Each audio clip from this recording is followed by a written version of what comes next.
I'm George Furkes, Colonel U.S. Air Force retired. I flew the O2A as a lieutenant.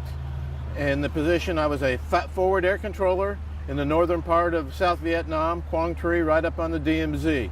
Our daily routine was to send out probably 4 missions a day, and we split that between the pilot force that was up at Quang Tri. We were always had either a bird airborne or had one on alert for if there was a troops in contact with either the South Vietnamese troops or the U.S. Army troops. We generally flew for about 4 hours right up along the DMZ doing reconnaissance and also finding targets that we'd strike. We would get fighters sent to us from the control agencies, and we had pre-planned targets that we would mark and control the fighters, whether the F-4s from the Air Force or the A-7s or A-6s from the Navy. We had a variety of things that we could do. We also would direct artillery on targets out in the areas of operation. Anything from a 105 to a 175 to an 8-inch to a 155. We had all the artillery there from the different combat bases that were there. We also used naval gunfire.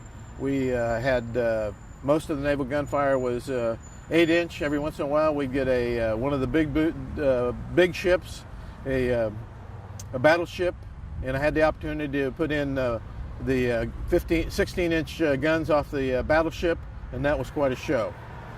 You learn to where to fly, so you set and direct the fighters, the aircraft. You know, they would come in, that you would be offset from them. You'd mark the target, move over, tell them to what target, what way to come in, and so you were watching them. You're supposed to have them in sight all the time, and so you knew where the aircraft were. They'd check in with you and stack up and tell you what kind of ordnance they have and how long they can stay on station, and all those things that there was basically a 7 or a 9 line briefing that you went through. And so with the aircraft, that was pretty good. You had to know where all the artillery were that the Army had on their fire support bases, what their line of fire was. You'd find out what their max order is, how high it would fly. Sometimes you could fly underneath that. You know what their line of fire was going to be, how many rounds they were going to do. You cleared them. You cleared them to fire before they fired, and then they'd tell you when the shot went out, and then you'd be looking for the splash, looking for it. So you knew where that gun was coming from and what that gun line was, just like if you were sitting behind it, you could imagine where you're shooting that rifle. For the naval gunfire, a little bit different. They weren't quite as positive where their location was, so you'd be out there, obviously out in the Gulf of Tonkin, and you would sort of say, okay, here's the target, give me a couple of shots, so and you'd bracket it in until you got it where you want, and then you pretty much moved off a little bit farther.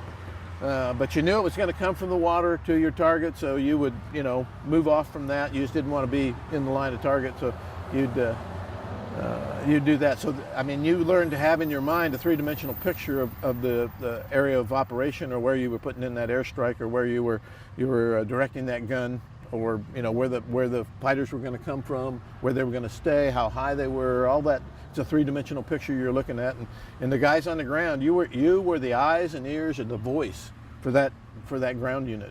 You knew where they were. You talked to them on Fox Mike, FM. They couldn't talk to the aircraft. You could talk to the ground guys. You could talk to the aircraft. So we were that link, and it was something that over the years, it started early in the 63, 64, 65 time frame, and then developed to a pretty sophisticated, by the time I got there in 1970, it was a pretty sophisticated process we went through, and the fighters were used to it, the ground guys were used to it. Obviously the facts, that's what we were trained to do. So that's how we knew where everything was. There was that picture, and you knew that AO, your area of operation, like the back of your hand. If somebody moved across that wetlands, you'd see that new trail when you were out there looking at it. If somebody in a village was doing something new in a village, you'd pick up on that. When the trails that came down from the DMZ, you'd pick up whether they had heavy use or light use, or they were getting overgrown, or you'd see maybe a stream that had muddy water in it. Say, oh, somebody probably crossed that. All these telltale things that sort of like a tracker does, except you're doing it from the air in a 3-dimensional environment.